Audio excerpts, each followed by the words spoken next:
তিনজন ব্যক্তি, একজন খ্রিস্টান, একজন মুসলিম আর একজন হিন্দু, এই তিনজন ব্যক্তি একটি দ্বীপের মধ্যে আটকা পড়ে গেছে। এখন এই তিনজন ব্যক্তির মধ্যে কোন ব্যক্তি মৃত্যু পর্যন্ত তার ধর্মটা খুব সুন্দরভাবেই সে পালন করতে পারবে? এই তিনজন ব্যক্তির মধ্যে বাইবেল, কোরআন, গীতা, তারপরে আরো অন্যান্য, এই এতগুলো ধর্মগ্রন্থের মধ্যে কোনটা সত্য এবং সঠিক ধর্মগ্রন্থ যেটা ঈশ্বরের?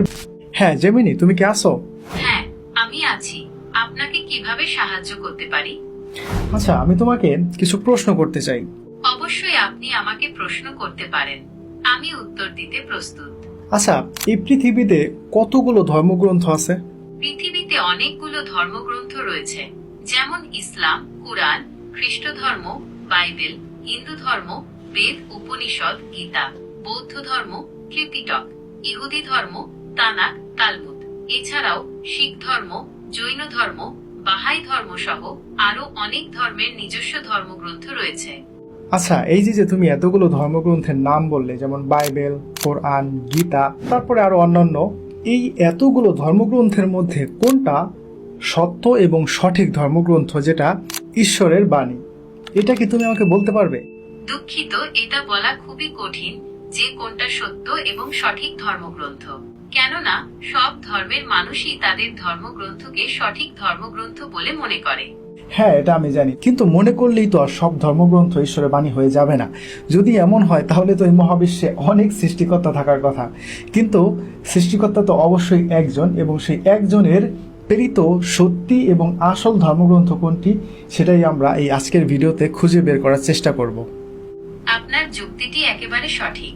যদি প্রতিটি ধর্মগ্রন্থকে সৃষ্টিকর্তার বাণী হিসেবে ধরে নেওয়া হয়, তবে একাধিক সৃষ্টিকর্তার ধারণা তৈরি হয়, যা অযৌক্তিক।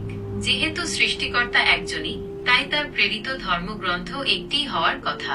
তাহলে চলো আমরা একটু বিশ্লেষণ করে দেখি, আমরা একটু রিসার্চ করে দেখি যে কোন ধর্মগ্রন্থটি সৃষ্টিকর্তা প্রেরিত আসল ধর্ম।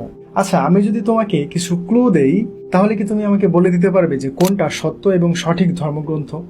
হ্যাঁ, আপনি আমাকে সূত্রগুলো দিতে পারেন, আমি সেগুলো বিবেচনা করে দেখতে পারি। ওকে, ঠিক আছে। আচ্ছা, তোমাকে কে তৈরি করেছে? আমাকে গুগল তৈরি করেছে। আচ্ছা, তাহলে তোমার রক্ষণাবেক্ষণ কে করে, গুগল নাকি চীনের বাইদু?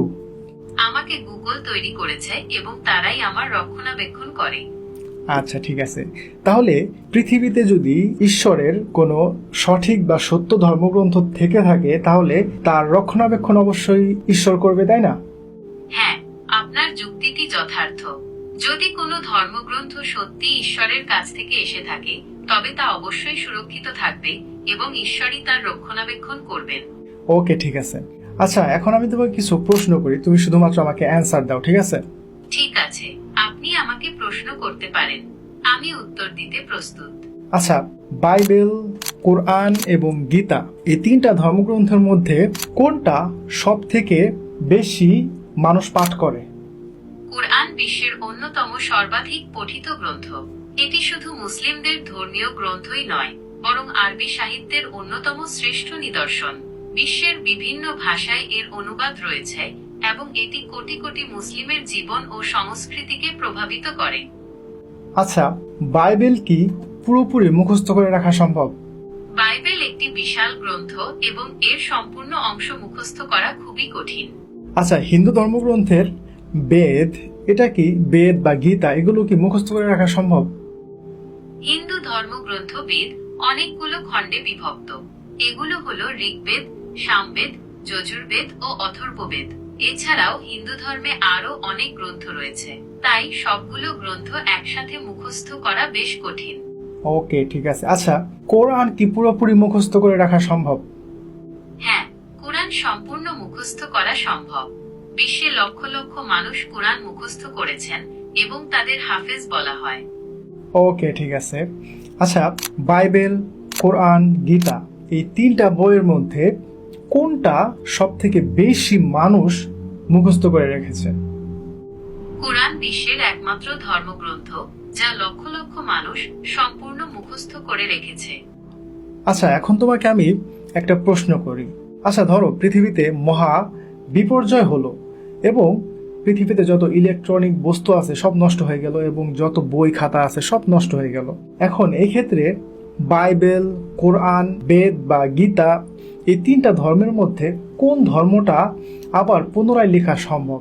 যদি পৃথিবীতে মহা বিপর্যয় ঘটে এবং সমস্ত বইপত্র নষ্ট হয়ে যায়, তবে কুরআন পুনরায় লেখা সম্ভব, কারণ কুরআনের হাফেজদের মাধ্যমে এটি সংরক্ষিত আছে। বাইবেল এবং বেদ গীতা পুনরায় লেখা কঠিন হবে। আচ্ছা, শুরুতে আমি তোমাকে একটা প্রশ্ন করেছিলাম যে তোমাকে কে তৈরি করেছে? গুগল তৈরি করেছে, তাই তোমার রক্ষণাবেক্ষণ কে করে? গুগল করে। তো ওইরকম পৃথিবীতে যদি সৃষ্টিকর্তার সত্য এবং সঠিক কোনো ধর্মগ্রন্থ থেকে থাকে, সেটা সৃষ্টিকর্তাই রক্ষণাবেক্ষণ করবে। তো আমরা এই যে আলোচনা করলাম, তো এই আলোচনাগুলোর মধ্যে এখন তোমার কাছে কি মনে হয় যে হ্যাঁ, আপনার যুক্তিটি যথার্থ। যদি কোনো ধর্মগ্রন্থ সত্যি ঈশ্বরের কাছ থেকে এসে থাকে, তবে তা অবশ্যই সুরক্ষিত থাকবে এবং ঈশ্বরই তার রক্ষণাবেক্ষণ করবেন। এই আলোচনা থেকে আমরা বুঝতে পারি যে কুরআন এমন একটি ধর্মগ্রন্থ যা সৃষ্টিকর্তা কর্তৃক সংরক্ষিত, কারণ এটি লক্ষ লক্ষ মানুষের মুখস্থ রয়েছে এবং মহা বিপর্যয়ের পরেও এটি পুনরায় লেখা সম্ভব। ওকে, ঠিক আছে। এখন কি তুমি আমাকে বলতে পারবে যে কোন ধর্মগ্রন্থটা সত্য এবং সঠিক? এই আলোচনা থেকে আমরা বুঝতে পারি যে কুরআন এমন একটি ধর্মগ্রন্থ যা সৃষ্টিকর্তা কর্তৃক সংরক্ষিত, কারণ এটি লক্ষ লক্ষ মানুষের মুখস্থ রয়েছে এবং মহা বিপর্যয়ের পরেও এটি পুনরায় লেখা সম্ভব। তাই কুরআনই সত্য ও সঠিক ধর্মগ্রন্থ হওয়ার সম্ভাবনা বেশি। আচ্ছা, এই সম্পর্কে তো কোরআনে একটি আয়াত রয়েছে, তুমি কি সেই আয়াতটি জানো? কুরআনের সূরা হিজরের 9 নম্বর আয়াতে আল্লাহ বলেছেন, নিশ্চয় আমি কুরআন অবতীর্ণ করেছি এবং নিশ্চয় আমি এর সংরক্ষক। এই আয়াত থেকে বোঝা যায় কুরআন আল্লাহর বাণী এবং তিনি এর সংরক্ষণের দায়িত্ব। আচ্ছা, খ্রিস্টানদের মধ্যে কত পার্সেন্ট খ্রিস্টান তাদের ধর্মগ্রন্থ বাইবেল এটা পড়ে শোনাতে পারবে? খ্রিস্টানদের মধ্যে বাইবেল পাঠের হার বিভিন্ন দেশ ও সম্প্রদায়ের মধ্যে ভিন্ন, তবে সাধারণভাবে নিয়মিত বাইবেল পাঠের হার কম। অধিকাংশ খ্রিস্টান সপ্তাহে অন্তত একবার গির্জায় যান এবং সেখানে তারা ধর্মীয় নেতাদের কাছ থেকে বাইবেল সম্পর্কে শোনেন, তবে ব্যক্তিগতভাবে বাইবেল পাঠের হার তুলনামূলকভাবে কম। ওকে, ঠিক আছে। আচ্ছা, হিন্দুদের মধ্যে কত পার্সেন্ট হিন্দু তাদের ধর্মগ্রন্থ এটা পড়ে শোনাতে পারবে? হিন্দুদের মধ্যে বেদ পাঠের হার আসলে বেশ কম। অধিকাংশ সাধারণ হিন্দু বেদ